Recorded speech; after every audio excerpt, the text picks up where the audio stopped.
Apéro spécial Sixers. Avec un gros 2, comme le nombre de All-Stars qu'il y a aux Sixers cette année. Il y en a deux. Il y en a 2. Ah oui, il y en a 2. Certains vont même t'expliquer qu'il y en a 3. Il y en a deux. Voilà, on est d'accord. Il y en a 2. Et on est d'accord aussi, je pense, sur le fait que c'est pas l'objectif principal des Sixers cette saison d'avoir des All-Stars. Enfin, ça dépend. Ils sont contents d'en avoir, mais je pense qu'ils ont d'autres objectifs ça... qui vont se décider un peu plus tard que la mi-février. Enfin, on l'espère pour eux. Ah bah oui, on va croiser les doigts pour reparler avec eux aux alentours du printemps. Je te vois venir, Alex Sénator. Installez-vous tranquillou bilou. On va parler de nos amis les Sixers, puisque c'est une équipe très chaude en ce moment, sauf lorsqu'elle affronte l'Orlando Magic 2 jours après avoir fait un très très gros match. On va revenir forcément sur le match de samedi dernier entre les Sixers et les Nuggets, Jokic versus Embiid, les ajustements qui ont eu lieu. Et quelque part, Alex, j'ai envie de dire, un point d'exclamation sur l'excellente forme des Sixers, où on n'arrête pas de parler de Boston, de Milwaukee, de Brooklyn. Les Cavs, c'est super. Waouh, t'as vu les Grizzlies, les Nuggets, les Clippers, ça va bien. Mais en fait, Philly, ça cartonne. Non, superbe dynamique. Bon, là, ces derniers temps, tout le monde a commencé un peu, nous y compris, à se réveiller sur Philadelphie, à réaliser aussi que des deux côtés du terrain, ils sont capables de mettre des belles choses et des bonnes dynamiques en place. Bien sûr. Et puis, je veux dire, là, c'est pas compliqué, hein, les Sixers, là, j'ai noté... Bouge pas. Le 5 décembre, ils ont perdu en double overtime contre les Rockets. Donc, on peut pas dire que... Non, ça je sais, ils vont m'expliquer, ils n'avaient pas tous leurs joueurs et tout. Ok. Mais enfin, double overtime, tu perds contre les Rockets, ça c'est quand même vraiment pas beau. À ce moment-là, ils étaient à 12 victoires, 12 défaites. Aujourd'hui, ils sont à 32 victoires, donc 20 de plus, et seulement, entre guillemets, 19 défaites. Donc, ils viennent de faire 20 victoires, 5 défaites, là... sur un span de 2 petits mois, quoi. C'est ça. Ils sont à 17 défaites, c'est ça, les Sixers. En tout 17, victoires pour 17. Donc, c'est vrai qu'on a eu beaucoup de visuels qui ont circulé ces derniers jours. Vous les avez pu les voir lorsque on était de nuit sur les réseaux sociaux ou si vous regardez les Sixers. On a en effet ce run. Tu as raison de le mentionner, Alex. Alors, évidemment, ce run, il est dû à plusieurs éléments. On avait vu des absences. Il y avait Harden qui avait très très bien démarré la saison, puis absent. Donc on avait dû faire confiance aux autres. Puis ensuite, il y avait Embiid qui n'était pas là. Du coup, il avait fallu compter sur des Shake Milton, sur d'autres garçons, sur Tobias Harris qui avait été hyper rassurant. Tyrese Maxey s'est blessé aussi. Et en fait, c'est vrai que là, depuis quelques semaines, ça y est, on retrouve enfin ce 5 dont on a tant parlé cet été lorsqu'il y a eu le retour de la signature de PJ Tucker. C'est Embiid, Tucker, Tobias, Harden, Maxey. Et en fait, avec ce quintet... T'as raison de le mentionner, rentrons dans les détails, offensivement comme défensivement, ça va bien. Ça va bien, au global sur la saison, t'es top 10 dans les deux. 8e attaque, 7e défense. Ouais, ça c'est au global sur la saison. Donc ça compte la première partie de saison jusqu'à début décembre, qui est un peu plus coup-ci coup-ça, comme je l'ai dit, où ils sont tout juste à 50% de victoire début décembre. Si tu commences à faire les ratings depuis début décembre, là, Philly est carrément dans le top 3-4 dans les deux. Ouais. Donc c'est très sérieux. Et en plus, ça s'appuie sur des forces où on n'est pas trop inquiet sur leurs forces. Ça va plutôt être une question de, comme beaucoup d'équipes, de santé et d'avoir les joueurs en forme le moment venu. Mais ce que je veux dire par là, c'est qu'on sait comment ils vont jouer. Ouais. Philadelphie, en attaque notamment. Bien sûr. C'est compliqué à défendre, même si tu sais comment ils vont jouer. Et... on sait aussi qu'ils ont pas mal d'options pour bien défendre en fonction des forces que toi tu vas leur opposer. Donc après, ça va dépendre des choix tactiques de Doc Rivers. Je pense qu'on va y venir dans cette vidéo. En hommage à Doc Rivers. En hommage, bien sûr, à Doc Rivers, notamment à ce qui a été fait l'autre soir contre les Nuggets, mais on va en reparler. Mais on s'aperçoit petit à petit que quand le groupe est à 100%, tu as pas mal d'options autour du duo Harden-Embiid. Mais on a vu Maxey sortir du banc un peu en mode 6e homme. On a vu une utilisation de PJ Tucker. Bon, ça dépend des matchs. On voit une saison de Tobias Harris discrète statistiquement parlant. Mais par contre, il y a vraiment des matchs où il fait beaucoup de bien. Énorme. On est d'accord, mais statistiquement, si tu te contentes de la box score, t'es là, t'as 16 points, t'as quoi, 6 rebonds, enfin, tu vois, t'as pas non bien plus... sûr, les pourcentages sont excellents comme d'hab avec Tobias Harris, mais le scoring a baissé pour laisser de la place à d'autres garçons aussi. C'est ça. Et le scoring qui baisse pour laisser de la place à d'autres garçons, mais c'est une chose. Mais comme tu l'as dit, les pourcentages sont excellents. Enfin, je veux dire, là, je suis en train de chercher ces pourcentages. Ouais, c'est ça, il a 38% de loin. 38, 86, Ouais. donc non, tout va C'est très bien. vachement bien. Ah, Tobias, depuis des années, est excellent donc, dans ses pourcentages. Et il est propre. C'est-à-dire que offensivement, pour compléter le duo Harden-Embiid, tu as le petit côté foufou, folie de Tyrese Maxey. Tu as des garçons comme, j'en sais rien, moi, Shake Milton ou George Niang, tiens, de temps en temps, là, qui peuvent tout d'un coup te foutre plein de 3 points, tu vois. Ça rentre. Petit côté un peu folie, un petit peu, tu sais pas trop ce qui va se passer, quoi. Ça peut être 1 sur 8 comme 6 sur 8. T'en sais rien. Tobias Harris, je trouve il a ce côté genre, c'est propre, il gâche pas, il prend son tour quand c'est son tour, il joue très bien sans ballon, il bosse en défense, il impose son physique et tout, sa taille. Donc c'est vrai que à côté d'Harden et d'Embiid qui eux sont beaucoup plus dans l'attaque, parfois ils forcent sur leurs points forts et ils perdent des ballons, ils sont tous les deux à 3,5 ou 4 pertes de balles par match, chacun, Embiid et Harden. Donc Embiid pour un pivot, c'est quand même beaucoup. Après, il a beaucoup la balle dans les mains. Harden, vu qu'il fait, je sais pas, combien de passes d'ess 11 passes d'ess par match ou un truc comme ça. 11 passes. On digère plus facilement les pertes de balles, mais je trouve qu'il y a naturellement un assez bel équilibre. Ouais. Ils sont dans une bonne dynamique aussi parce qu'il y a de la continuité. C'est-à-dire que l'année dernière, il y a quasi un an, Alex, on était en train de s'arracher la gueule parce qu'en fait, il y avait le transfert de James Harden à Philadelphie. Et on a eu une demi-saison. On a eu une demi-saison de Harden à Philly avec Embiid où on avait quelques promesses. On avait vu ce que ça pouvait donner, mais ce qu'il fallait, c'était vraiment de la continuité. Loin des histoires de Ben Simmons, loin des histoires de machin. Il fallait un été complet, avec un training camp complet, avoir les garçons, et essayer de mettre des choses en place. Et du coup, malgré ces blessures, tu te retrouves, moi ce qui me choque le plus, limite avec ce qui se passe avec Doc Rivers, c'est que tu te retrouves sur une rotation à 8 joueurs qui est fixe. Il y a 8 joueurs qui sont principalement utilisés par Doc Rivers. Tout le monde sait ce qu'il doit faire. Et il n'y a pas de problème. Donc, tu sais que tu vas avoir ton 5 avec, en effet, du Maxey, Tobias Harris, Joel Embiid, James Harden et PJ Tucker. Mais tu sais que tu peux compter aussi sur les ailes, sur les côtés extérieurs, avec du D'Anthony Melton et du Shake Milton. D'Anthony Melton qui est énorme cette saison pour les Sixers. Super taf. Et même si Memphis s'en sort très très bien de leur côté à l'ouest, c'est un des très beaux trades de la dernière draft. Je crois que c'était en pleine soirée de draft qu'on avait eu D'Anthony Melton qui était balancé. C'est du très bon taf, il apporte beaucoup. Ouais, avec Philly, en effet. Shake Milton, donc George Niang que tu viens de proposer, qui en fait connaît très bien son rôle. George Niang, il va pas commencer à demander des pick and roll et à faire des pull-up sur main gauche. Il se déplace, il évite là, il prend ses catch and shoot à 3 points et ça rentre. Et donc du coup, à partir du moment où tu as ces 8 là, je pense qu'il y a un petit peu de déception par rapport à l'apport de Daniel House Jr. parce qu'ils auraient bien aimé qu'il soit un petit peu plus efficace, mais pour des raisons diverses et variées, c'est pas trop ça. Mais du coup, avec ces 8, il y a des équipes déjà NBA qui aimeraient bien avoir un bon 5, il y a des équipes qui aimeraient avoir un bon 6, et quand tu commences à avoir un solide 8, là tu fais vraiment partie de l'élite NBA. Et je crois que Philly fait partie des peut-être 3 à 4 équipes qui ont le meilleur 8 de toute la ligue. Effectivement, le 8 est très bon. Ce qui est 8 joueurs, 8, allez, 9, parfois. Allez, si tu vas gratter du Ty Bull ou des gars comme ça, tu vois, genre, allons-y. C'est de la bonne rotation pour aborder les playoffs. Puisque là, aujourd'hui, Philly, ils sont en train de bagarrer dans le top 3 de l'Est. Je veux dire, il n'y a pas de cas où ça va pas en playoff. Limite, j'ai envie de te dire, si ça va en playoff, mais genre pas avec l'avantage du terrain au premier tour, genre ce serait une déception. Clairement. Ce serait même très surprenant, j'y crois pas un instant. Et pourquoi on est content de cette rotation de 8-9 côté Philly? Parce qu'en plus, comme je l'ai dit, elle est basée sur 2 énormes joueurs individuels. C'est-à-dire que tu as 2 énormes joueurs individuels avec vraiment des options 3-4, je dirais Maxey et Tobias Harris, tu vois, les options 3-4, sérieuses. Je veux dire, qui sont des options 3-4 d'une équipe qui va loin. Tobias Harris, c'est pas l'option 2 d'une équipe qui va chercher le titre. Non, mais en 3-4, c'est sérieux. Je veux dire, tu peux tout à fait avoir des soirs où Maxey, dans son rôle d'option 3 ou d'option 4, à voir comment tu le mets par rapport à Tobias, mais score plus qu'un Harden qui va plus se mettre dans la création pour les autres. Donc en fait, tu as vraiment des menaces qui viennent de tous les côtés. Tu as vraiment des mecs assez fiables. Je veux dire, Maxey, il est au moins à 20 points par match cette année. Ouais, il est à 20 points. Donc Maxey, il est à 20 points. Tobias, il est plutôt à 16. Avec les pourcentages qu'on a cités tout à l'heure. Maxey, c'est pas dégueulasse en plus de loin. Ouais. Donc tout ça, ça commence à faire beaucoup.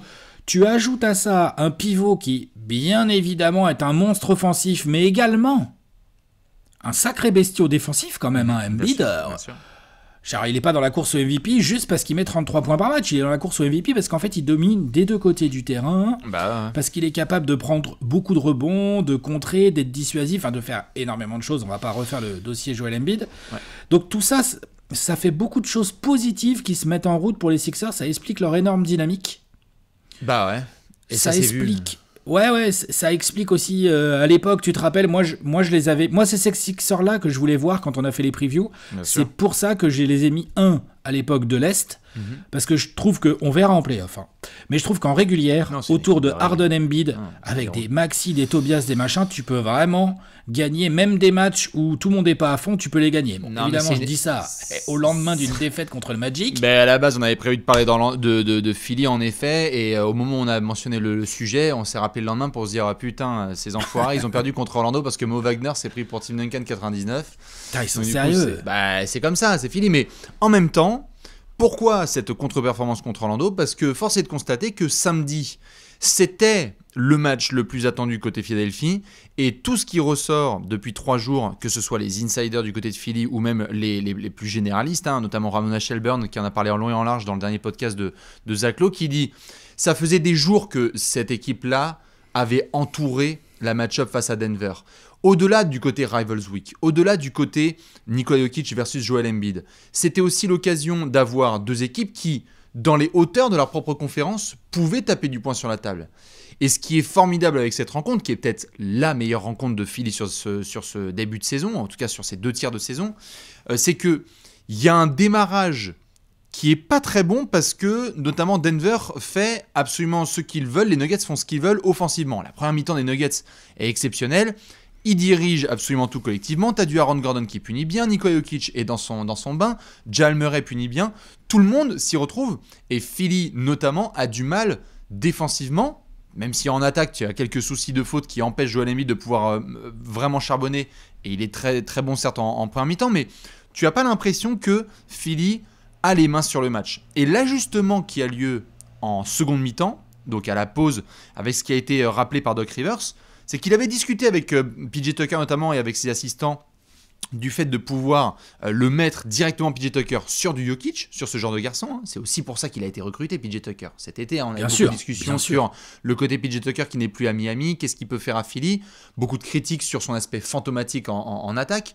Mais force est de constater que ce que ça a permis, c'est que tu faisais bien de le mentionner, Alex, défensivement, Embiid ne s'est plus retrouvé sur Jokic et s'est retrouvé dans son rôle ultime, qui est celui de patrouilleur de sa raquette. Personne ne passe, attention, communication ultime, il y a un gars qui est en train de venir, je m'occupe du close-out, toi je te pousse, va aller le chercher, et je ne m'occupe plus justement de devoir défendre au large sur des Jokic, ce qui a donné en première mi-temps des pénétrations pour tout le monde, Ron Gordon, Jamal Murray, tous les garçons, ils se sont régalés.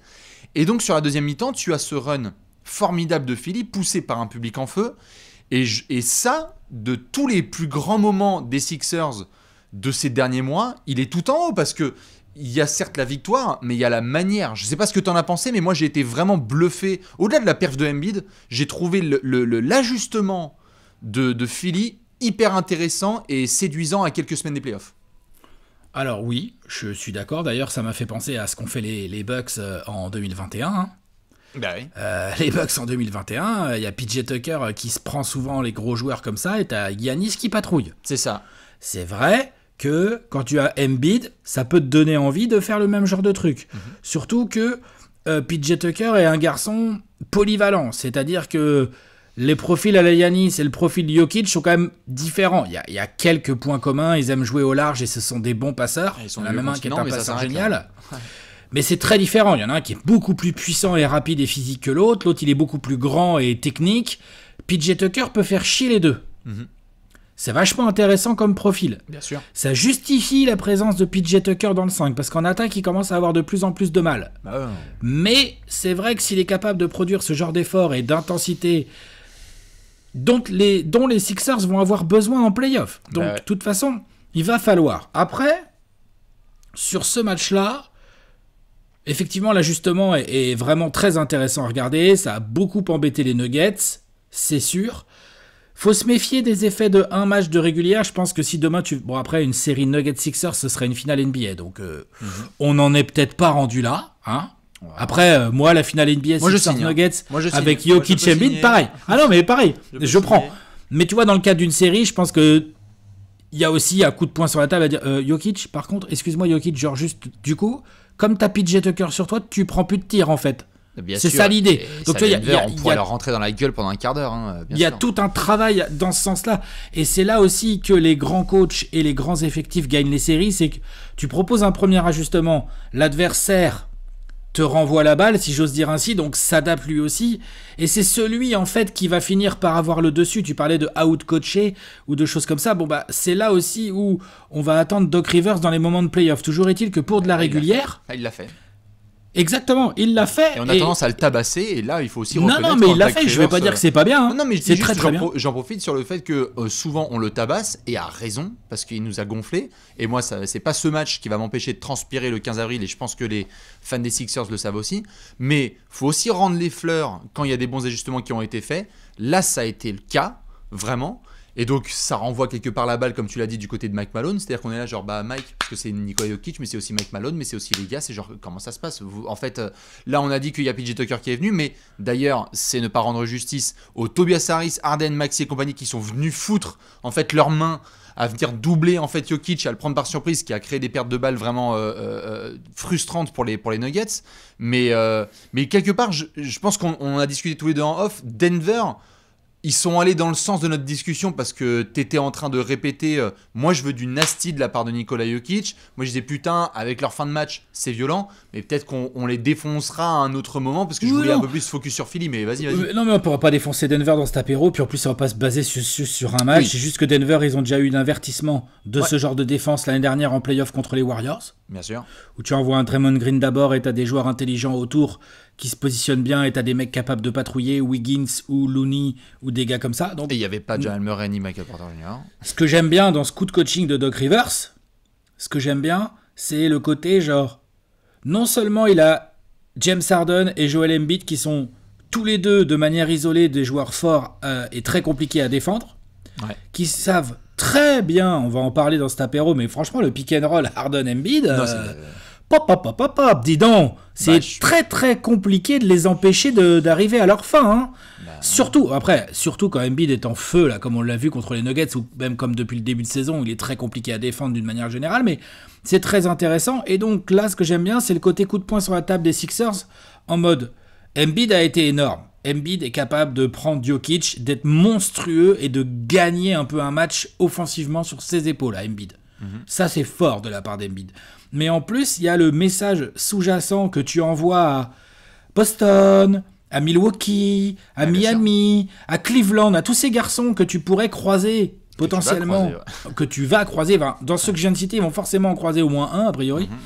En play-off, eh ben, tu leur envoies le message genre, on a de quoi s'adapter. Non seulement on a des mecs inarrêtables, mais en plus... Maintenant, c'est fini, on réfléchit. Ouais. Genre, on peut essayer de vous la mettre. Complètement. Et c'est ce qui fait d'ailleurs que là, dans les 10 prochains jours, je pense que vous allez le voir, j'en avais parlé dans le dernier Allez Café, il y a des équipes qui justement se disent Tayo, il faut bien se renforcer. C'est pour ça qu'à Boston, on se dit, il nous faut du backup pivot. Qu'à Milwaukee, on est en train de se dire, hey, Jay Crowder, en fait, c'est maintenant que ça se passe parce qu'on n'a pas envie qu'il nous glisse entre les doigts, que d'autres franchises ont envie de se renforcer. Dans tous les cas, côté Sixers, il y a eu ce point d'exclamation sur le match de samedi soir, qui en plus a été un 5 étoiles pour la NBA, puisque match de Rivals Week, en antenne nationale, et pour tout le monde, c'est-à-dire que c'était 21h heure française, donc nous on s'est tous régalés, je pense que vous avez été nombreux à le voir. C'était un point d'exclamation. Je mets un peu le côté match contre Orlando de côté, parce que Orlando s'était déjà pointé par le passé au Wells Fargo, et qu'ils les ont déjà saoulés, et qu'en fait, Orlando c'est quand même un sujet. Oui, c'est quand même un sujet, moi, je trouve. Non, mais bon. Oui, je comprends. Après, ce que je veux dire par là, c'est... Comment dire je suis pas étonné. Et... T'es pas étonné de quoi ? De la défaite ? Je suis pas étonné du fait que Philly, après avoir autant investi, ils avaient tout concentré sur ce samedi. Et lorsque le lundi, tu te ramènes sur ce match, ils mènent en première mi-temps, ils ont la rencontre. C'est pas comme s'ils se sont fait mener, tu vois, c'est pas comme s'ils se sont fait défoncer par Orlando sur 48 minutes. Ils ont mené la première mi-temps et après, ils n'ont pas été très très sérieux et ils se sont fait avoir dans le quart. Tout à fait, dans le troisième quart et dans le quatrième quart où en fait la défense d'Orlando s'est ajustée et Philadelphie a fait des erreurs. Ce sont des erreurs, moi, que j'ai vues là sur le match contre Philly, qu'ils ne feront pas plutôt lorsque le printemps arrive, parce que c'est de la nonchalance. Parce que c'est des garçons qui sont nonchalants parfois, mais où j'ai vu là contre Denver qu'il n'y avait pas cette nonchalance. C'est-à-dire que là, ils ont dit, ok, là il faut être au rendez-vous, on va pas décevoir. Et s'il y a bien 2 gars qu'on n'arrête pas de pointer du doigt, parce qu'on dit dans les grands rendez-vous, est-ce que vous êtes là? C'est notamment James Harden et Joel Embiid, avec Doc Rivers et compagnie.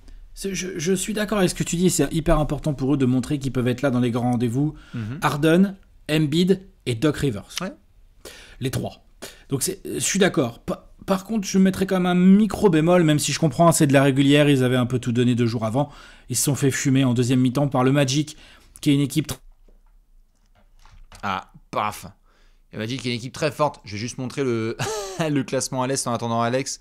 Puisqu'on parlait du match contre Orlando, il va revenir.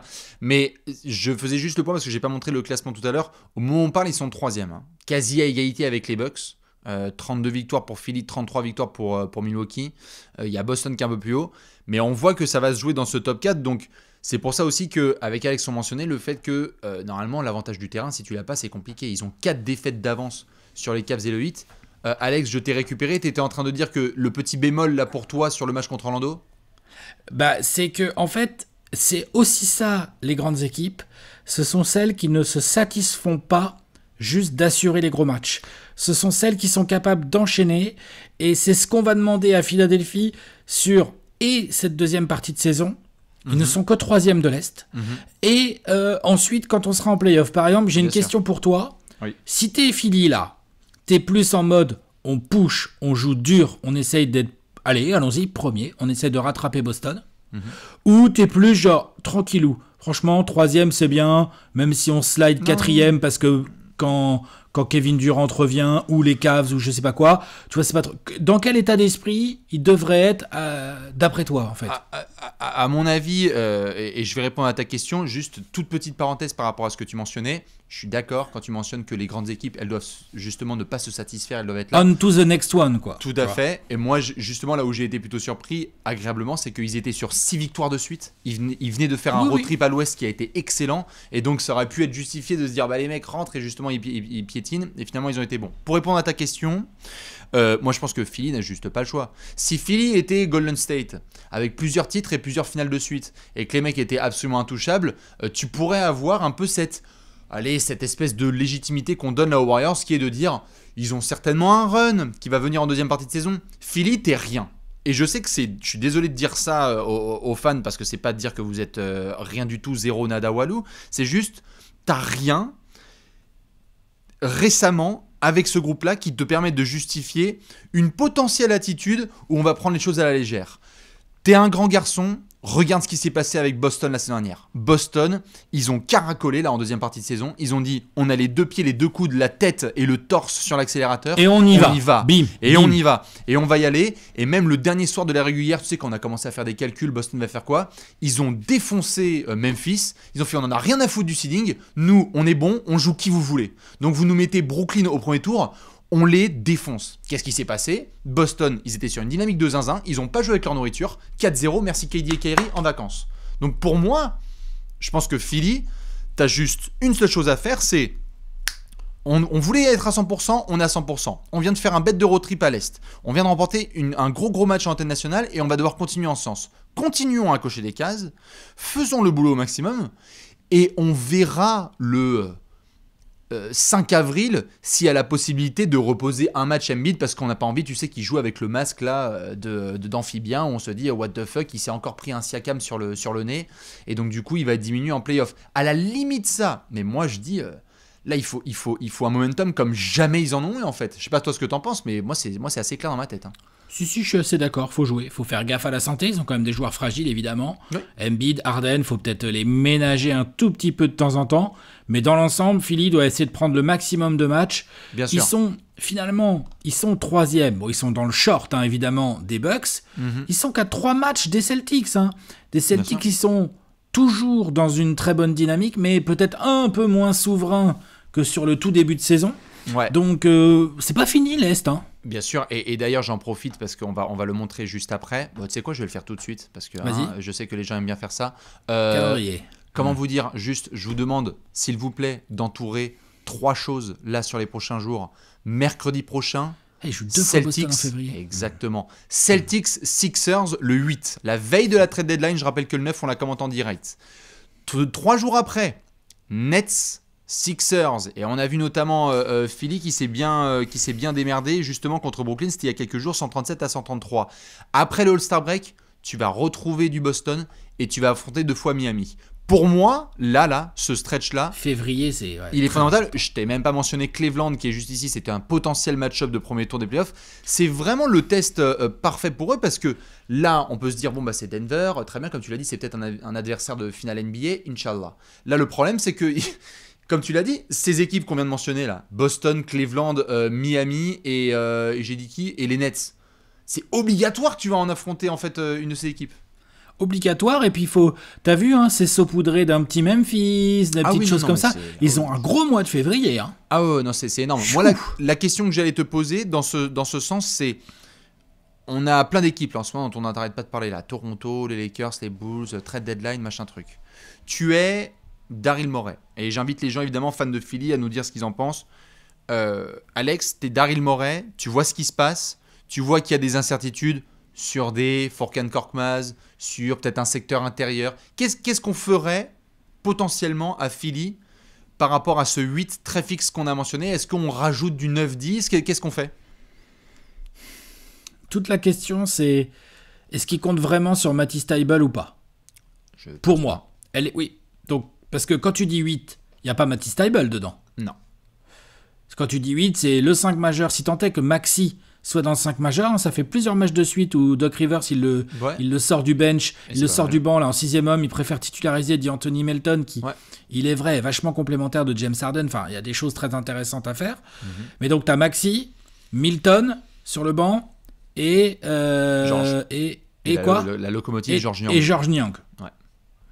Donc, oui, tu pourrais avoir envie, si tu comptes plus du tout vraiment trop utiliser Matisse Thybulle, tu pourrais avoir envie d'aller chercher un poste front de courte, quoi. Un vrai front de courte, un 3-4, voire un 4-5 à la place de Thybulle. Ouais, ce qui fait qu'on évite les minutes Montrezl, qui certes a pu rendre bien des services, mais ça reste un peu limité, on l'a vu par le passé. Ça peut être bien s'il faut du punch offensif, mais... Parce que si Embiid prend des fautes en play-off, comment tu fais ? Tu te retrouves tout de suite avec du Paul Reed ou avec du... T'as surtout Paul Reed, Doc Rivers et Montrezl sur un bateau, et là, moi, je me chie dessus, en fait. Ou alors il va smallballiser tout ça avec Tobias et PJ Tucker qui font une raquette. J'en sais rien, je pose des questions, tu vois. Genre, tout à fait, volontiers, mais en fait, si t'affrontes les Cavs, tu small ball, tu te fais défoncer ta race. Si tu joues les Bucks, tu small ball, tu te fais défoncer ta race. Et alors, franchement, Boston, ils sont trop malins, ils vont aller à l'intérieur. Donc, moi, je suis d'accord avec toi, je pense que c'est plutôt sur le secteur pivot. Je rappelle juste concernant Matisse Thybulle qu'il était éligible à une extension cet automne, comme tous les garçons qu'on a vus, là, les Zion, les Barrett, les Ja Morant et Darius Garland, et il n'en a pas eu. Le message, en tout cas, était assez clair du côté du management de Philly. Et puis il joue pas beaucoup, c'est pas comme s'il était en train d'avoir une place assurée, enfin je veux dire... la rotation, il va et vient. Il a va et vient, et puis je sais même pas s'il a 15 minutes de moyenne par match, non, il joue vraiment pas beaucoup. Il en a 12, parce que parfois il en a 20, puis en fait il en a 0-0-0, donc on renforcerait le secteur intérieur. Ouais. Parce que tu as assez de scoring, tu as assez de punch. Sur in-extérieur, tu as des Melton et compagnie qui peuvent bien défendre. Est-ce que tu peux mettre Thybulle ? Est-ce que Thybulle est une monnaie d'échange suffisante pour récupérer... Tu vas pas récupérer l'intérieur de l'année avec ça, mais tu peux récupérer peut-être quelque chose de correct. Est-ce qu'avec Matisse Thybulle, tu vas chercher des mecs de banc qui t'apporte autre chose de plus intéressant que Montrezl. Après, moi j'aime bien Paul Reed. Hein. Je déteste pas Paul Reed, hein, attention. De toute façon, Paul Reed et Isaiah Joe, on en a parlé suffisamment. Isaiah Joe, il fait le bonheur du Thunder, l'autre. Exactement, et Paul Reed, on attend toujours ses minutes. Mais bon, est-ce qu'en finale de conférence, tu veux Paul Reed? Je sais pas. Non. Tu veux plus d'expérience que ça. Tu veux un mec capable de prendre 10 minutes, là, avec plus d'expérience. Tu veux ton... J'ai regardé. C'est quoi, il faut monter sur Jay Crowder, là, du côté des Suns? Mais c'est un intérieur, mais il est pas si grand, tu vois. Ils ont déjà PJ Tucker. Ils ont déjà PJ Tucker, je suis d'accord. Faut aller chercher le cadavre d'Ibaka à Milwaukee. Putain. Qu'est-ce que tu vas faire? Parce que Tybalt, c'est quoi? C'est encore son contrat rookie pour l'instant. En fait, tu trades un contrat rookie expirant un peu, quoi. C'est ça l'idée, quoi. On va prendre Plumlee à Charlotte. Pourquoi pas? Ouais, ça c'est bien. Tu vois, Plumlee backup. Un peu une connerie comme ça là de 15 minutes. J'aime bien. Il a déjà fait des playoffs, donc il sait un petit peu avec Portland ce que ça donne. Puis il joue dur. Ça me va, tu vois. Cette espèce de rotation un peu avec du Plumlee. Si t'as envie de péter des plombs et tu dis on met tout dans le wagon, mais même Depi qui va aller chercher Puttle, tu vois, genre tu y vas, tu mets Puttle derrière Embiid et là t'es tranquille. Mais bon, je sais pas si c'est vachement bien, mais je pense que Puttle il joue 12 minutes et 12 minutes pour devoir le prolonger 20 millions cet été, c'est un peu compliqué. Je sais pas, j'ai pas l'impression que Dallas veut lâcher Dwight Powell pour le moment. Non. Tu peux prendre McGee à Dallas si tu veux. Tu peux prendre McGee à Dallas. Ouais, certainement qu'il te le lâche pour le coup. Est-ce que tu as envie de filer Tybalt pour avoir que McGee entre guillemets? C'est compliqué quand même. Si c'est ce que ça coûte d'être dans un vrai run de contender, pourquoi pas hein. C'est que je sais pas combien de fois les Sixers ils vont être dans une aussi bonne fenêtre en fait. On l'a dit, la NBA ça va trop vite. Il y a même des gens qui spéculent sur le fait que là Harden et les Rockets pourraient discuter cet été de se renouer, etc. etc. Ouais, bon après les gens, moi je suis pas responsable de ce qu'ils boivent. Hein. Moi non plus, c'est pour ça que j'ai dit spécule et pas affirme. Faut rester calme. Il faut rester très calme. Mais, tu l'as dit, on l'a vu, la NBA va très très vite et ce qui se passe en février n'a plus lieu en juin. Et donc quand tu es dans ce genre de fenêtre... Putain, là c'est un moment où on parle pas d'hypothéquer ton avenir, mais peut-être que sur ta rotation 8-9, tu veux pas avoir de regrets en avril de ce que tu aurais pu faire juste à la deadline. Il y a peut-être un petit gars plutôt défensif, ouais. Allez chercher. Front courte, poste 4, poste 5, plutôt défensif. Je suis d'accord. Il y a Paul Reed pour moi, hein. Il est jeune, mais il fait le taf. Hein. Après, Doc Rivers n'a pas l'air de l'adorer tant que ça. Vous voulez pas le retour de Robert Covington là? Ils en veulent plus chez les Clippers. Ouais, mais Covington, j'ai envie de te dire, t'as pas voulu de Crowder, pourquoi? Parce que t'as déjà PJ Tucker, pourquoi tu irais prendre Covington quoi? J'ai gagné 5 cm, Alex. Là, tu vois ce que je veux dire? Ouais, il est un peu plus grand, mais j'ai pris 5 ça reste cm. qu'un 3-4, quoi. C'est pas du tout un 4-5. Vous avez fait une option qui était assez marrante et plutôt formidable par la suite. On l'a vu avec Bismack Biyombo, qui a été vraiment un espèce de... Vous avez balancé un espèce de jeton comme ça, vous avez dit, de toute façon, on a Chris Paul, les frères, donc il va en faire DeAndre Ayton 2.0. Il faut aller chercher un peu un gars comme ça. J'en ai pas 50 000. Nerlens Noel, qui est en train de morfondre à Détroit. C'est marrant, il a démarré sa carrière où déjà, lui? À Asvel. Je me rappelle plus. À l'Asvel, je crois, Nerlens Noel. Non, mais c'est vrai, dans la fameuse raquette Jahlil Okafor, Nerlens Noel, Joel Embiid. Bon, ça, c'était notre histoire. Nerlens Noel, il te le ferait grave, là, moi. J'aimerais bien Nerlens Noel. Je comprends pas du tout pourquoi il est oublié comme ça à Détroit. Bah, parce qu'en fait, il le menotte avec un pic de draft, c'est tout. Ouais, voilà, mais c'est...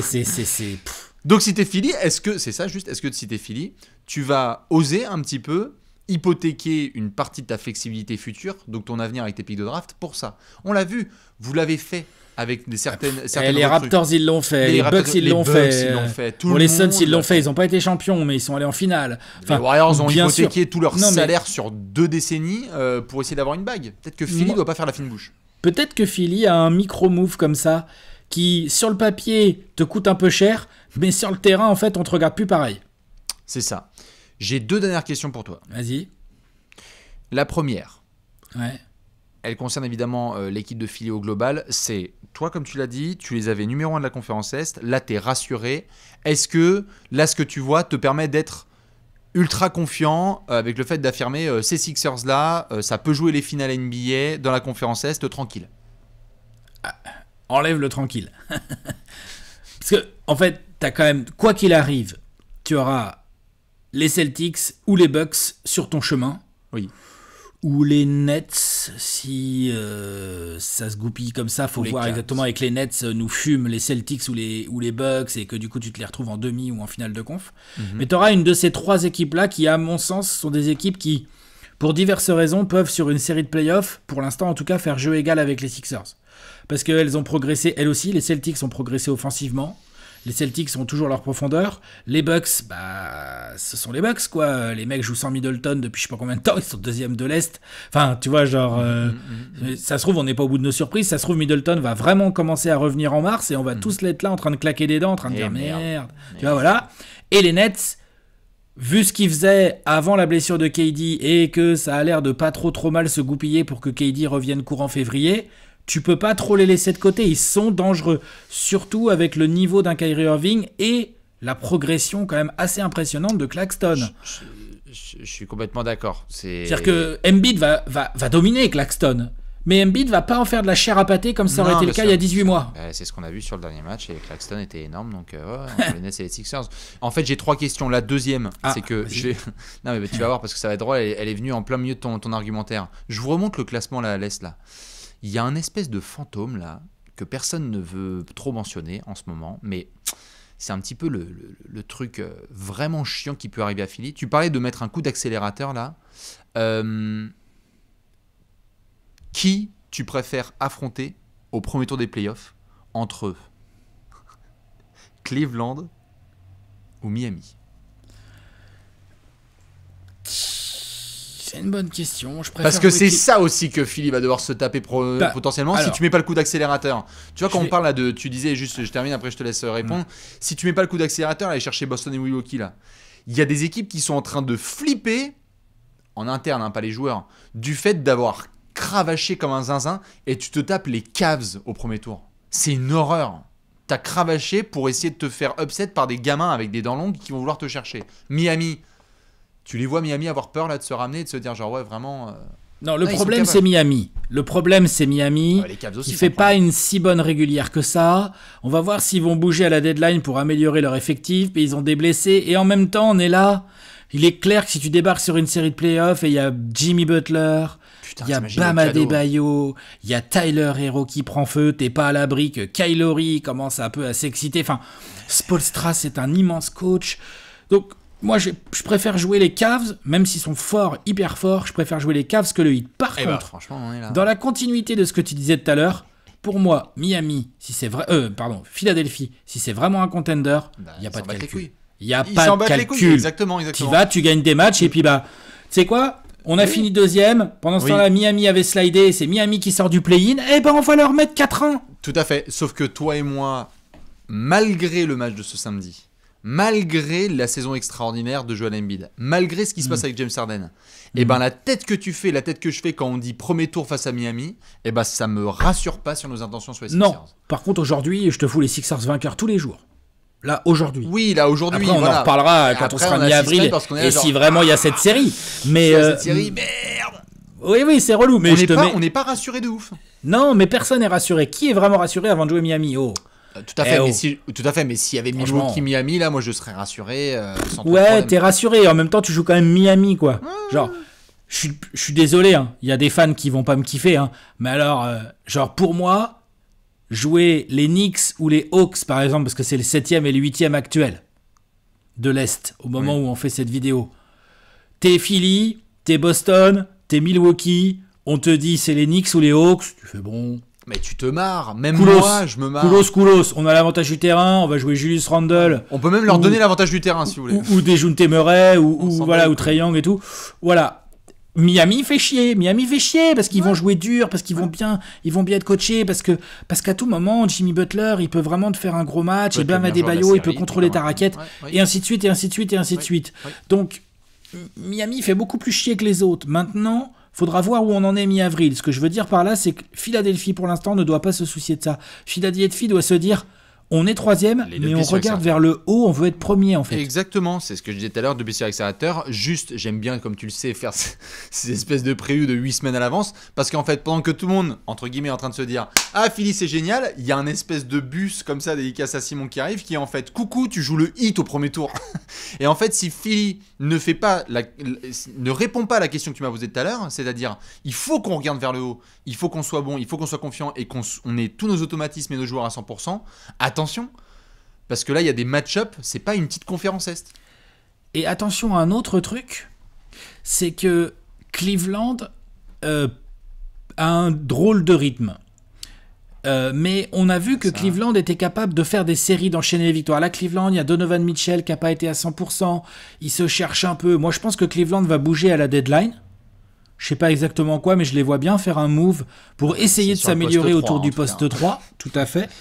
Si c'est le cas, tu peux avoir un autre truc qui devient relou, c'est qu'en fonction de comment Kevin Durant revient et du load management qui va se passer à Brooklyn, c'est Brooklyn aussi qui peut slide un peu vers le bas. Ah mais c'est pour ça, il y a une merde en fait possible. Donc, et si Philly tu doit veux, être confiant. T'as peut-être une équipe du top 3 qui va jouer Miami au premier tour de playoff. T'as peut-être aussi une équipe qui va jouer Brooklyn avec l'avantage du terrain. Mais bah, tu sais que... c'est littéralement... Voilà, bah tiens, finalement, tu sais quoi, donnez-moi le hit, en fait. C'est tu littéralement, vois, c'est littéralement la question qu'a posée Simon dans une des premières éditions de la saison, où il me disait, hot take, il y a une équipe qui va exploser, en fait, au premier tour. Parce que tu peux pas faire passer Boston, Milwaukee, Philly, Brooklyn et les Cavs et le Heat au premier tour. Non, c'est mathématiquement pas possible. Il y en a que oui, 4 qui peuvent passer. Donc il y a forcément quelqu'un qui va se faire embrouiller. Et là-dedans, il faut que Philly nous rassure. Donc bon, moi j'attends de voir un petit peu ce que les gens en pensent par rapport aux Sixers et notamment les fans de Philly. Dernière question, puisque c'était la troisième que j'allais te poser. Ouais. On n'a pas arrêté de couronner depuis des semaines Nikola Jokic. On va faire le tripit, c'est le triplé. Il est le meilleur joueur des Nuggets, triple-double de moyenne. Les Nuggets premiers de la conférence Ouest.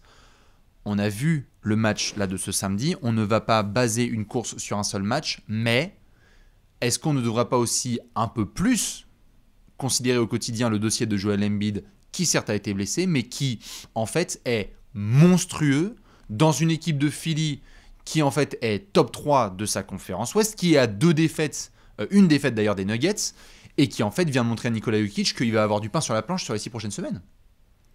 Voilà, c'est surtout ça en fait. Personne n'a jamais dit que Joel Embiid n'était pas un candidat MVP. Enfin, en tout cas, pas dans ces vidéos. On a dit que Jokic était devant. Oui, et on a mis du monde en dessous de Jokic avant Embiid quand même. Oui, après, ça dépend des classements. J'ai quand même vu des classements où Embiid il est là, il est top 3 MVP quand même. Nous deux, ouais. On a mis qui ? On a mis Yanis, on a mis KD. Tatum, après, il y a Tatum. C'est-à-dire, tout d'un coup, on parle plus de Tatum. Oui, voilà. Pardon. Ah ouais. Bon, bonjour. Tu vois, donc, oui, Embiid a mis un coup de poing sur la table en défonçant les Nuggets de Jokic. Et surtout en étant très clutch, en mettant des gros tirs, pendant que Jokic, il était en train de s'embourber dans la défense de PJ Tucker. Tu vois, c'est surtout ça, en fait. Donc oui, ça laisse des traces. Maintenant... Il reste 30 et quelques matchs, environ, une grosse trentaine de matchs. Ouais. 32-17, ils sont Philly, ouais, c'est ça, 49, il leur reste 33 matchs. C'est beaucoup, faut pas se blesser, faut trouver de la continuité, mais effectivement, tu as raison de le souligner. Ce qui est intéressant là, c'est que la différence de bilan entre les Nuggets et les Sixers est faible, encore légèrement à l'avantage des Nuggets. Statistiquement parlant, on va voir comment ça va se goupiller, mais Embiid peut finir meilleur scoreur de la saison. Bon, après, il va falloir passer devant Doncic.